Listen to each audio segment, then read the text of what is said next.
Minhas queridas irmãs, a graça e a paz do Senhor Jesus. Que prazer poder estar me dirigindo a vocês, ainda que de forma remota. Sabemos que estaríamos todas reunidas no nosso encontro, no encontro de mulheres congregacionais, mas por conta das últimas circunstâncias, de toda essa crise pandêmica que se estabeleceu não só no Brasil, mas no mundo, nós não pudemos nos reunir. Mas uma coisa é certa, a palavra do Senhor não está presa. E por isso nós queremos render louvores a Deus pelas tecnologias, as novas tecnologias que nos permitem, em momentos como este, estarmos unidas em torno da comunhão, da mesma fé, do poder do Espírito Santo que em nós habita e que nos ensina, que nos leva a toda a verdade de Deus. Eu quero também deixar uma palavra de consolo às irmãs que por acaso tenham perdido, em meio a toda essa crise, algum parente, algum amigo, alguém próximo, conhecido. Que as consolações do alto estejam sobre a tua vida, sobre o teu coração, minha querida irmã. A nossa irmã Leide esteve nos entregando, passando para nós, um tema muito interessante, que vai falar sobre adoração e serviço, que será inclusive o tema que vai nortear o encontro do EMEC. É muito interessante, minhas amadas, porque esse tema, de alguma forma, se relaciona essencialmente à alma feminina, ao coração da mulher. É lindo ver a forma como Deus estabeleceu a figura feminina nos seus planos. Muitas vezes o cristianismo é acusado pela sociedade atual como uma religião machista, em que apenas o homem tem vez e voz, mas todas nós sabemos, aprendendo acerca do plano da salvação, da história que nos é narrada nas Escrituras Sagradas, que a mulher sempre teve um papel importante nos propósitos de Deus. Primeiro, na própria criação. O Senhor observou que não era bom que o homem estivesse só. Então, do mesmo material do homem, o Senhor fez uma mulher, a mulher Eva, alguém que lhe fosse uma ajudadora, uma auxiliadora idônea. E a palavra do Senhor nos mostra que Deus também deu a essa mulher e a cada uma de nós a sua própria imagem e semelhança. Nós somos então, minhas queridas, herdeiras da mesma graça de vida. É interessante nós também percebermos que na redenção a mulher também se fez presente. Deus tinha um propósito específico para a mulher, porque a Bíblia nos fala que, chegada a plenitude dos tempos, Deus enviou o seu Filho, nascido de mulher, nascido sobre a lei. Maria teve então o privilégio de gerar em seu ventre aquele que seria, que é o Salvador do mundo, o Filho de Deus, por meio de quem todas as coisas existem e subsistem. Ela foi agraciada. A palavra fala que Jesus desenvolveu o seu ministério andando por toda parte fazendo bem, curando enfermos, libertando os que estavam presos pelas garras de Satanás e anunciando acima de tudo que o reino de Deus estava próximo. No seu ministério na terra, Jesus contou com os discípulos, os 12 escolhidos, mas também contou com mulheres que o serviam com dons, com talentos, mas também com as próprias posses. Mulheres sustentaram financeiramente o ministério de Cristo. E você vai poder encontrar isso no capítulo 8 do Evangelho de Lucas. Mas o mais lindo de tudo, minhas queridas irmãs, é ver a forma com que Jesus tratou as mulheres.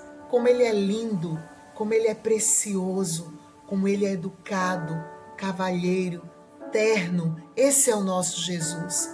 Numa sociedade extremamente misógina, preconceituosa, em que a mulher era tomada apenas como um objeto, mais um objeto do homem, Jesus veio à terra e restaurou a dignidade da mulher. E hoje eu queria meditar um pouco acerca de uma dessas mulheres que teve a sua vida transformada pelo poder do Senhor Jesus, pelo seu olhar regenerador, pela sua graça inaudita, e que experimentou, então, a verdadeira adoração aliada ao serviço, à prática das boas obras que o próprio Deus preparou, como disse o apóstolo Paulo aos Efésios, boas obras para que andássemos nelas. A palavra do Senhor fala, minhas queridas irmãs, no Evangelho de João, capítulo 4, e se você puder estar com a Bíblia aberta e acompanhar comigo, que Jesus, após ter um diálogo com Nicodemos, observem que interessante, minhas irmãs, Nicodemos, um homem pecador, mas ao mesmo tempo que pecador, ele era alguém conhecedor das leis, que tinha um cargo importante ali entre as lideranças judaicas e que foi ao encontro de Jesus para saber mais, por ter sede do conhecimento da vida espiritual.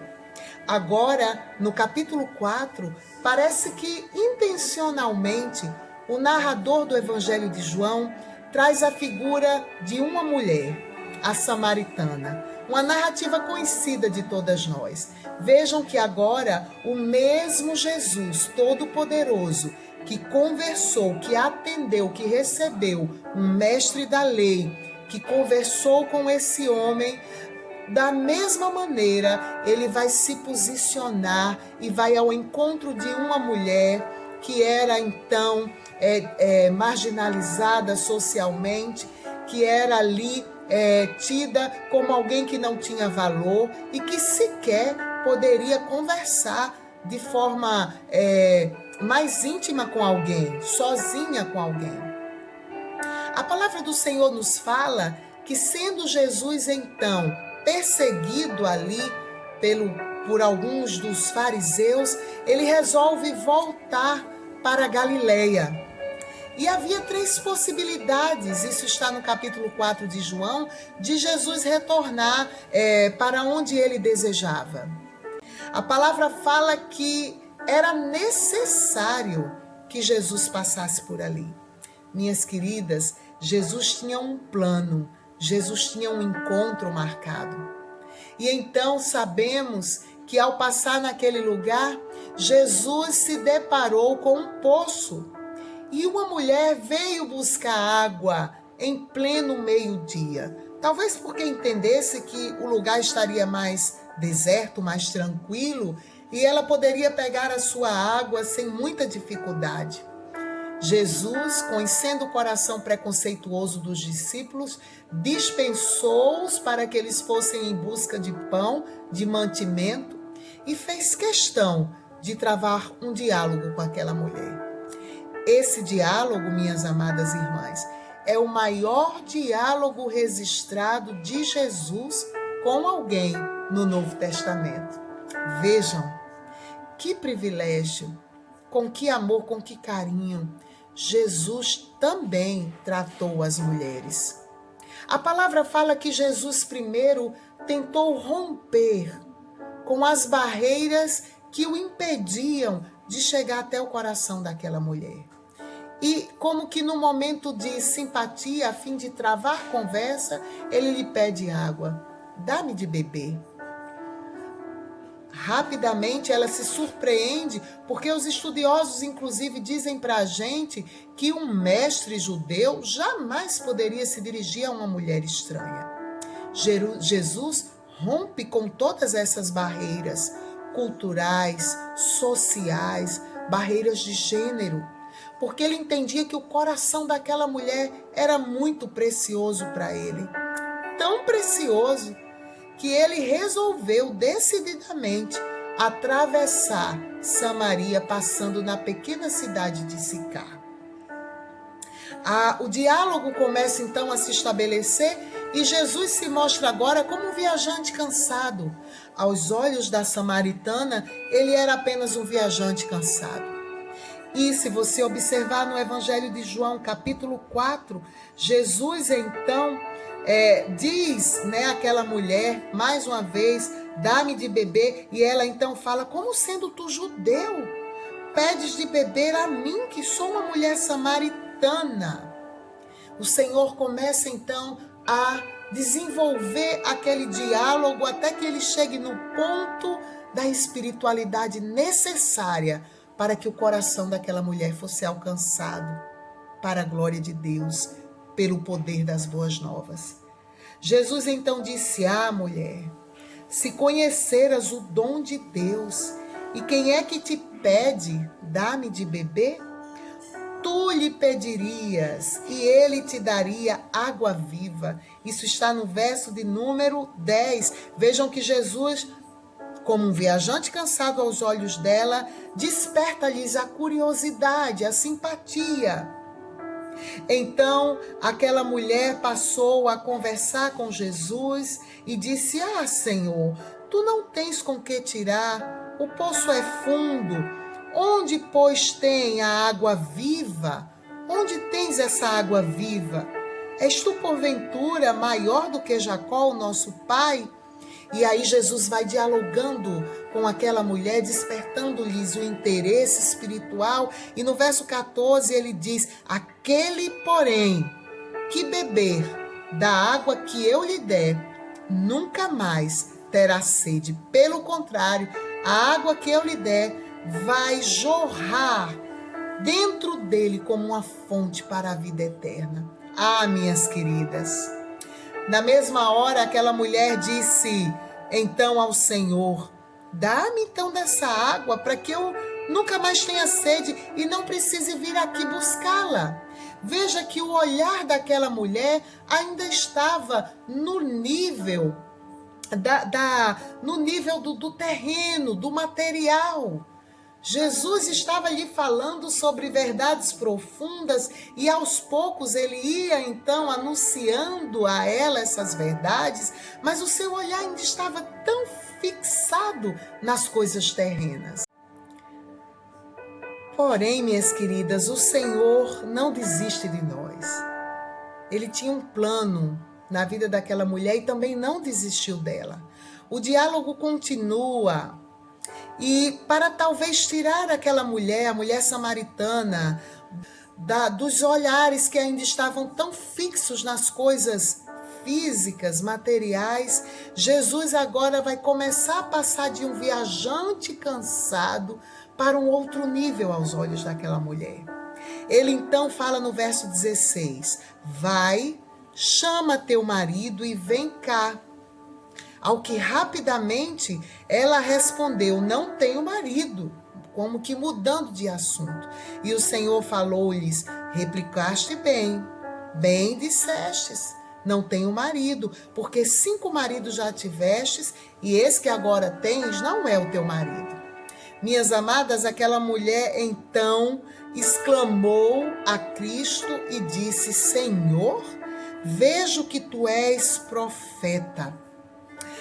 Jesus passou de um viajante cansado que pediu água àquela mulher e despertou-lhes a curiosidade, falando que ele tinha a verdadeira água que saciaria a sede do coração daquela mulher, para um profeta, do viajante cansado para um profeta.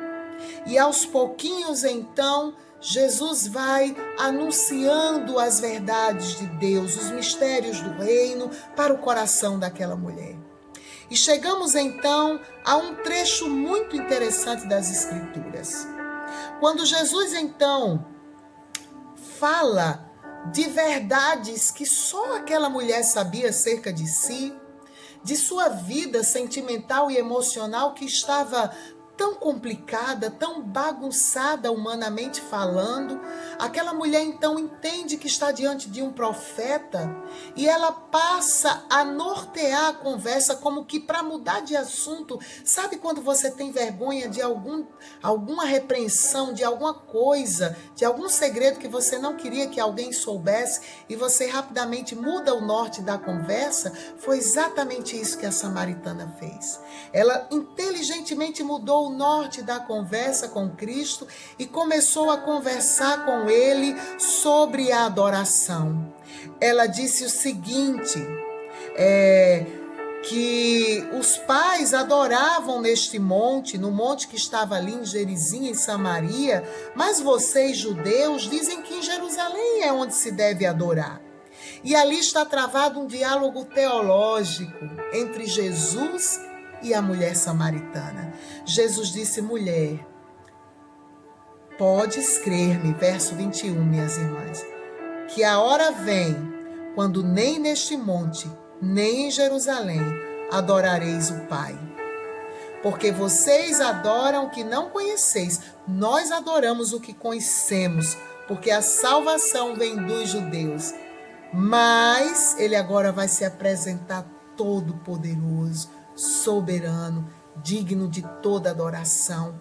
No verso 23 ele diz, mas vem a hora, e já chegou, em que os verdadeiros adoradores adorarão ao Pai em espírito e em verdade. Jesus então começa a mostrar àquela mulher qual era a principal finalidade da vida do ser humano, da vida do homem, da vida da mulher. Jesus começa a preparar o coração da samaritana para se revelar então como o objeto supremo, o ser, o Deus Todo-Poderoso, digno de toda adoração. Minhas amadas, Jesus então prepara o coração dela e registra algo que é muito interessante. Mulher, a verdadeira adoração não se dá por sacrifícios humanos. A verdadeira adoração não acontece mais em apenas templos feitos por mãos humanas, mas a verdadeira adoração, nesse novo tempo que eu venho para apresentar a vocês, ela acontece em espírito e em verdade. Minhas queridas, os versos 23 e 24 e 25 desse capítulo 4 do Evangelho de João, nós encontramos então qual a essência da verdadeira adoração. Como mulheres que fomos alcançadas por esse Jesus precioso, nós somos chamadas para adorá-lo agora em espírito e em verdade, para termos intimidade, para quebrantarmos, para derramarmos os nossos corações, a nossa vida, os nossos dons, tudo que somos e tudo que temos em verdadeira adoração a esse Jesus precioso, que é a maior revelação de Deus Pai. Louvado seja o nome dele. Mas, minhas queridas, percebam que aquela mulher teve esse encontro tão precioso com Jesus e agora ela vai descobrir no que se baseia, no que consiste a verdadeira adoração. E Jesus, diante dos olhos daquela mulher, se descortina, passando do viajante cansado, como vimos no início do diálogo, ao profeta que descobriu as intenções profundas do coração da samaritana e agora ele está prestes a se revelar como o Messias, o Salvador do mundo. Vejam que então aquela mulher se perturba no verso de número 25 e ela diz, eu sei que há de vir o Messias. Vejam que ela tinha ouvido falar do Messias. E ele é chamado Cristo. E eu sei que quando ele vier, vejam a sede daquela mulher, minhas irmãs. Ele nos anunciará todas as coisas. Jesus, então, com aquele olhar inconfundível, com aquele olhar que é capaz de destruir toda a incredulidade, de retirar toda a dúvida, ele vai revelar-se àquela mulher como o Messias prometido. Vejam, minhas irmãs, que no verso de número 6, ele diz então a ela, sou eu que falo contigo. Oh, que coisa linda, glória a Deus. Mulher, Eu sou esse Messias pré-anunciado pelos profetas. Sou eu que falo contigo. Sou eu que estou diante dos teus olhos e que posso te ensinar agora um novo modo de se aproximar de Deus através do caminho da mais sincera adoração. Adoração que não consiste mais em rituais, adoração que não consiste mais em repetições vãs, desnecessárias, mas uma adoração que perpassa pelo vivo e santo caminho, pelo sangue derramado, pelo meu sangue que será derramado e através do qual você pode ter livre acesso a Deus. Minhas amadas, Cristo revelou-se àquela mulher, mostrando para ela o real sentido da adoração. Ele revela-se a nós hoje. Ele revela-se a todos aqueles que são trazidos pelo Pai a Ele e que aprendem um novo sentido para as suas vidas, que têm a sede da alma totalmente saciada por esse Jesus que é suficiente para alcançar o nosso ser, a nossa vida e restaurar em nós a dignidade de sermos servas do Senhor, filhas amadas, criadas com propósitos. Propósitos, minhas queridas, são alvos que se estabelecem adiante de nós. Qual é o teu propósito? Para que você está aqui na terra? Por que Deus providenciou um encontro entre aquela mulher cansada, que precisava ter a vida sentimental transformada, em pleno sol do meio-dia, com o seu filho amado Jesus? Porque ele tinha propósitos específicos para a vida daquela mulher. A adoração. Aqui nós falamos desse primeiro ponto do tema, a adoração. Não existe adoração verdadeira a Deus se não for através do Todo-Poderoso, do Messias, da água viva que sacia a nossa sede. Minhas amadas, partindo agora para a segunda parte do nosso tema, o serviço. Veja que na mesma hora o verso 27 fala para a gente que quando Jesus se descortinava como Messias aos olhos daquela mulher, os discípulos chegavam e estranharam o fato de Jesus estar conversando com aquela mulher por todas aquelas questões culturais que falamos no início, e ninguém tinha coragem de se dirigir a ele. Mas eles, enquanto julgavam a atitude daquela mulher, ela não mais se importava com o julgamento alheio, humano. Ela não mais estava interessada de estar sozinha naquele poço. A palavra diz no verso 28 que enquanto eles a julgavam, ela deixou o seu cântaro, foi à cidade e disse àqueles homens: vinde e vede um homem que me disse tudo quanto eu tenho feito. Será este porventura o Cristo? Minhas amadas, aquela mulher, quando conheceu o verdadeiro sentido da adoração, ela logo deixou ali de lado tudo que lhe era apego material, não se preocupou mais com a água no aspecto físico, que no início do diálogo ela ainda estava tão voltada, focada naquela água física, mas ela agora passou a servir a esse Jesus. Rapidamente ela correu até a cidade e ela começou a anunciar, a usar o dom, a dizer: olha, eu encontrei o Cristo. Eu encontrei, será ele de fato o Cristo? Venham! Ele me fez ver com outros olhos as coisas espirituais. Ele me fez entender quem eu era. Ele me deu um novo norte. Ele mostrou, ele revelou aquilo que estava escondido no meu coração e saciou a minha sede. Não existe adoração sem serviço, minhas queridas irmãs. Nós não fomos chamadas por Deus apenas para ficar sentadas, como diz um ditado popular, aquecendo os bancos da igreja. É muito bom estarmos juntinhas no lugar de adoração, mas o Senhor nos convoca para servirmos a Ele com alegria, para deixarmos os nossos cântaros, aquilo que representa as nossas preocupações diárias, os nossos interesses apenas materiais e humanos, para colocarmos a água viva no lugar que de fato ela merece, para colocarmos a Cristo como nossa principal prioridade e servi-lo em amor.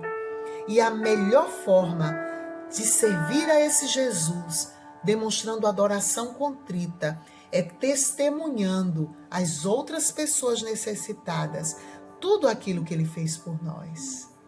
A palavra diz que os homens saíram, as pessoas daquela cidade saíram, foram então ter com ele e muitos foram alcançados. Verso 39 desse capítulo. Muitos samaritanos daquela cidade creram nele em virtude, prestem atenção, minhas irmãs, do testemunho daquela mulher que lhe anunciara: ele me disse tudo que eu tenho feito. Oh, minhas amadas, aqui eu encerro essa reflexão, relembrando às irmãs que não existe adoração sincera se não for através da pessoa do Messias prometido, do Senhor Jesus Cristo.